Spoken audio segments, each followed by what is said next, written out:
I was born in 1938 in Rockaway Beach. We both were blessed with wonderful parents. I too was born in Rockaway.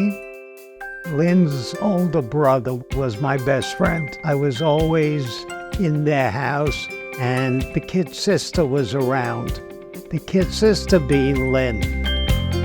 When I was drafted, I was stationed in Okinawa. My parents told her, write to my son. I did, and his letters were so wonderful. I came home, and lo and behold, Lynn grew up. And she was a young woman now. I would say it's been a love affair for 65 years. Sure has. You were living on Long Island and went into the home building business, built hundreds of homes. In 1969, went broke. Overbuilt. That was a low point in our life. Losing all of our money, sweating through the counter with $10. Should I get beans or should I get tuna fish? Taught us so much in life. Started fresh in Florida with 3 children. Paul, he always said, we're the comeback kids. And the minute we started making money, we said, thank God. And whatever we had, we felt we had to give away. That really became our ethic. Such a great feeling. I'm getting very choked up when I think about it. To give to somebody. Call it a mitzvah, call it whatever you want. Maybe it's even selfish because we do enjoy it. We heard Ellie Beer speak at our synagogue, Aventura Turnberry Jewish Center. What a moment. What a moment. I spoke from my heart about what United Hatzalah is all about. Our mission, arriving to emergencies immediately, 90-second mission. And within 90 seconds, after I spoke, Paul and Lynn were next to me, saying we want to support.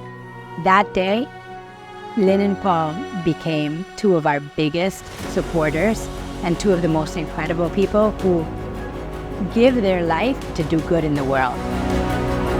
My birthday was coming up. They said to, what would you like? Lo and behold, she said, I want an ambucycle. We looked at her and the kids looked at her. What is an ambucycle? Yeah, they said, you want to be a hot mama, you want to drive a cycle? I said, no, I want a Hatzalah ambucycle. And that started our involvement. We did ambucycles, and then there was also, we surprised each other with a day of life-saving. A couple of months later, you get the book. Shows hundreds and hundreds of names, help, and the stories. There's nothing that could be a better gift than a day of life-saving. Crazy story. We were in a restaurant in Florida right after I got sick and recovered from COVID. I was almost dead. They had a bunch of Hasidic women right sitting next to us. I told Lynn and Paul that I could tell them which Hasidic every single woman is. Paul stops them and he says, hi, where are you from? So they said, Williamsburg. And Paul said, this is Ellie Beer. And they go, Ellie Beer, it was like a pop star. Oh my God, it's like Frank Sinatra was reincarnated. The woman takes out a siddur and she says, I was davening for you. And she had my name, Eliezer Yehuda Ben Chaya, in her siddur. They couldn't believe it. And I said, look, they were praying for me because I'm Hatzalah. You were praying for me because I was Hatzalah. And this is the connection between Am Yisrael. They said the whole family was wiped out, except for one, their mother, who met their father in a concentration camp. From this one couple, 173 Jews. It was amazing to us. It made such an impact. We kept saying, look what one life has produced. And when they realized that, they said, Ellie, we want to sponsor a floor in the United Hatzalah building. It was unbelievable. It's our desire that you must teach the children young that it's more important to give than to get. And we want to start a new chapter in Hatzalah We want to call it the Champion Program, to initiate children to the joy of giving.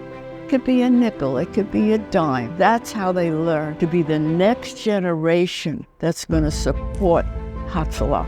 We're introducing our grandchildren, and there are 6 of them. These are grandchildren that are pretty smart.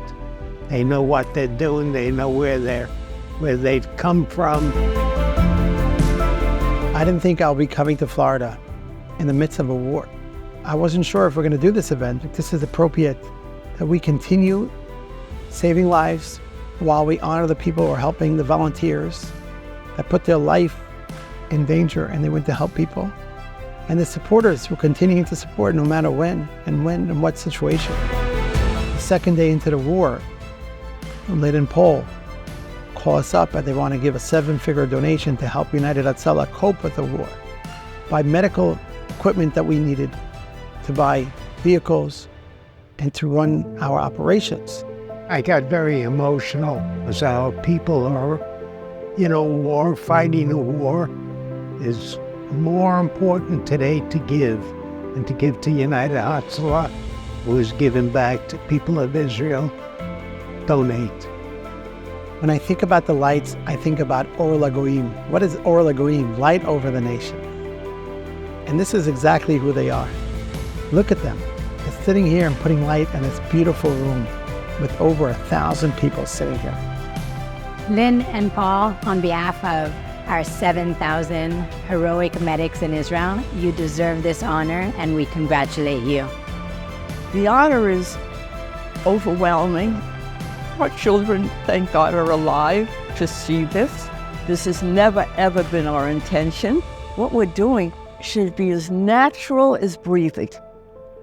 If you breathe in, you breathe out. If you take in, you give away. It's phenomenal.